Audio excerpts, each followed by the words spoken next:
Hey, how you doing? I'm here just having a bit of a walk along the beach. In fact, I don't know if you can see, there's just a beach behind me and the beach all the way up here. It's actually quite pretty this afternoon. Nice and warm, and I guess just spending a little bit of time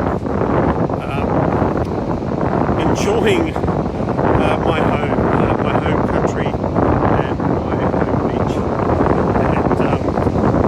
and having a bit of a walk in the dusk of the evening. It's something that sort of came up in my thinking, I guess, is I often look at ways in the people I work with or with businesses. I'm trying to find, what can move them forward, what can propel them, what can they do to become more effective, to get better results, and to eliminate things that hold people back. So, and I was having this conversation, in fact, with a number of businesses today, because it's kind of something that creeps in. Because when you look at what's important, or some of the things that are important to a business, is there needs to be a way that a business can consistently generate clients, and in a way that is predictable, and one that you can account for, but more importantly that you know that you're moving forward. And a lot of businesses actually don't do that. They tend to run like a promotion. They tend to, we need to go and generate some cash flow, so we've got to go and do some marketing and go and make that happen. And so this happens quite a lot in business, where there's reactionary promotion. Most businesses are very reactive. Very, very few businesses are proactive. Most businesses don't really have a vision or a plan for their future, especially small businesses. A lot of small businesses don't do that. A lot of agency businesses, a lot of consultants don't really have a great vision or a plan for their business. So they kind of mosey along. They get caught up in the trap of the up and down cycles of revenue.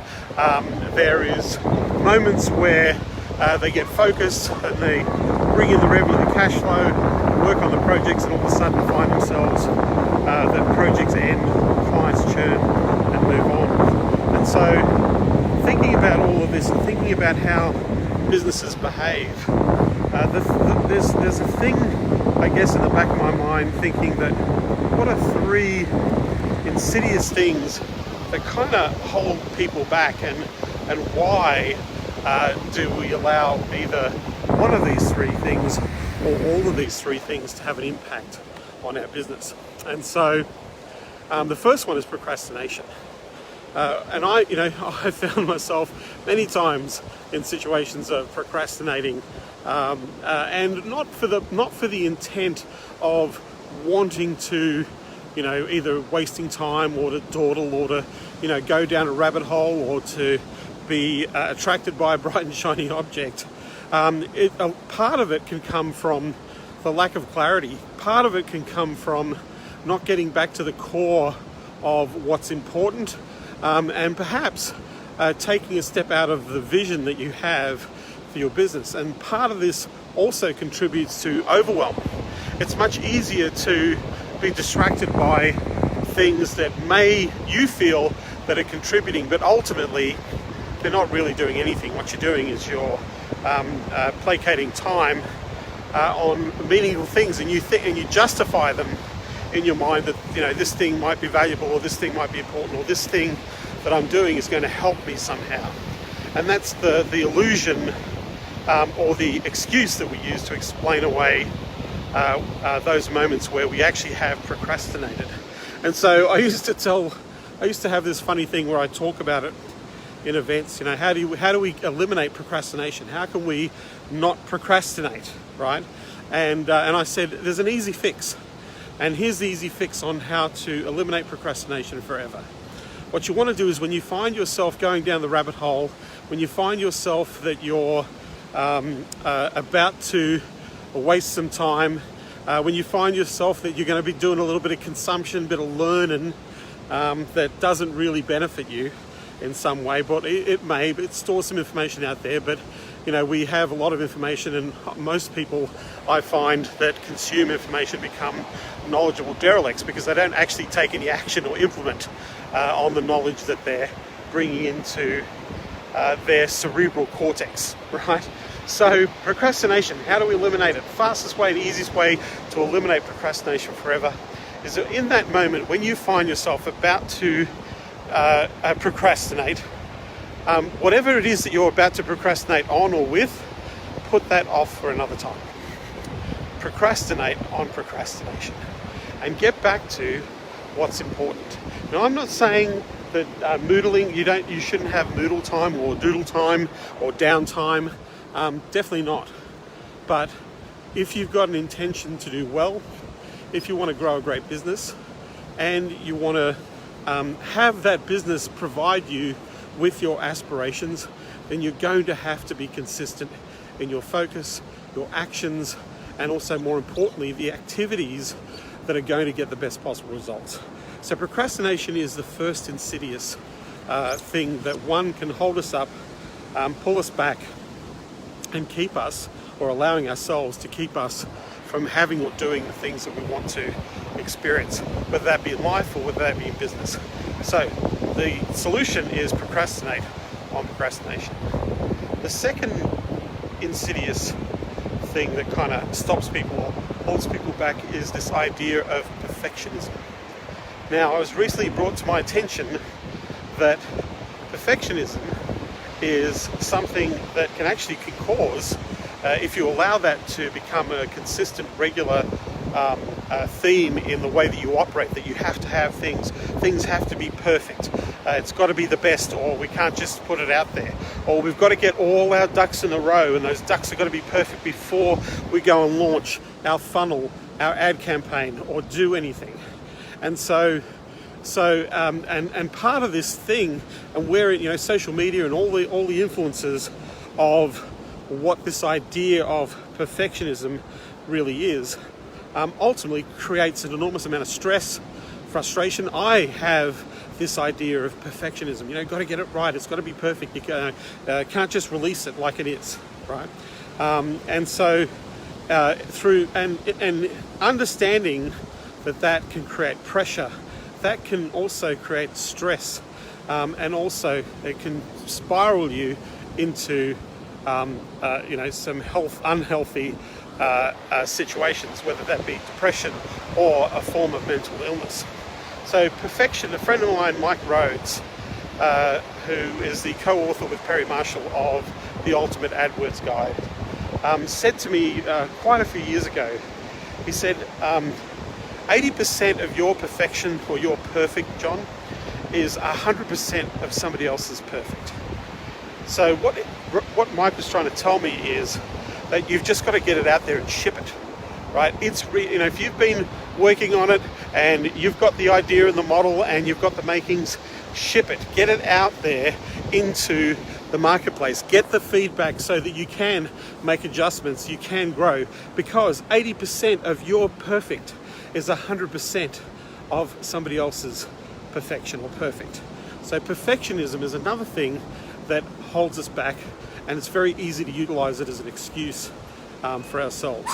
So that's the second insidious thing. The first one, procrastination. The second one, perfection.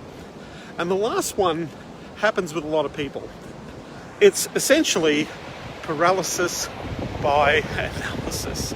This is where you're conceiving every single possibility just in case it happens. What if a customer rejects me? What if a customer gets upset with me? What if I don't get the right results? What if this isn't the right offer? What if nobody responds to this campaign? What if scenarios? This analysis, I've got to get it perfect, it's got to be right, I've got to have the data, the best image, and then is it right? And how are people going to perceive this? How are they going to react to this? And if they negatively react, then we need to foresee that now before we go out into the market. And this idea also comes from that concept that we have is the ducks in a row, the perfectionism.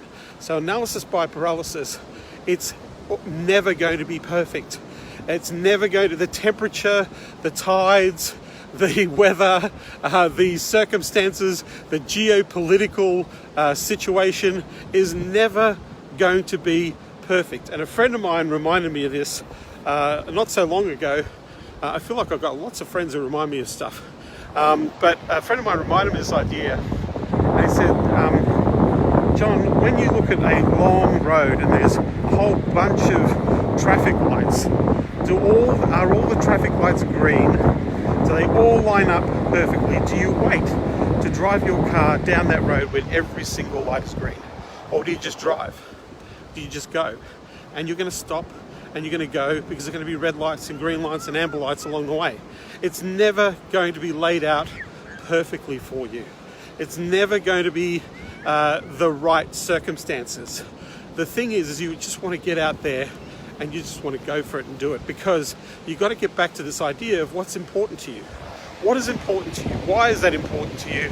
And how badly do you actually want those things that you aspire to in your life? You know, and take those moments to appreciate and acknowledge and accept the fact that you are valuable. You have the capability to change people's lives. If you're in business, you've had the courage to take on the responsibility for yourself to create something. You know, when you work for somebody else, you're building somebody else's dream. You're building somebody else's business. You're just being paid a certain value that is placed upon you for your time. So when you're an entrepreneur and when you're in your own business, I've said this in the past, that it is the greatest personal development program you're ever going to invest in. And so how you play that game is going to be demonstrated by how you live your life as well, right? So full of cliches today. What you focus on most becomes your reality. If you want to focus on allowing the excuse of procrastination to hold you back, then so be it. Because then you're going to realize the reality of not achieving or not doing the things you say that you want to do. If you want to be a perfectionist, where you're going to be tinkering, the only person that's going to get any satisfaction, and it's really not going to be any satisfaction, is you, because you're the only audience for what you're trying to be perfect on. And if you're analyzing, over-analyzing and analyzing, what happens is you actually don't see anything, because nothing really changes without having the feedback of expressing or putting those ideas out into the marketplace. So those are the three insidious things, and I guess I've shared three kind of solutions on how to solve those things. But I think the number one thing that you can do is get really focused on what's important. Have a plan in place that is movable, it's flexible, it's got to change. It can't be just this solid, boom, this is the plan, right? It has to be flexible, because your feedback, or the feedback you generate along the way, you're going to make adjustments and changes in your business. So hopefully that's been a little bit helpful to you. Hope you've enjoyed the dawn right here on the east coast of Australia before I head out to the great city of New York in a few days' time. Or actually, yes, in a few days' time. So I'd love to hear your comments or feedback. As I said, if you have procrastination, procrastinate on procrastination. If you're finding yourself that perfection is something that's holding you back, then whatever you've got, ship it out right now. It's already perfect. It's already 100% of somebody else's perfect. And if you're finding yourself analyzing and paralysizing, which is not even a word, then take the action and get the feedback. Let somebody else see. Make the offer. Share what you have that will help people. Get some feedback from that, and then make an adjustment and go at it again. And whilst you're doing that, you're going to slowly, consistently improve. You're going to get better. You're going to see more, learn more, but more importantly, you're actually going to be achieving those things that you aspire to achieve. So thanks for watching. Love to hear some comments. I look forward to seeing you on the next video.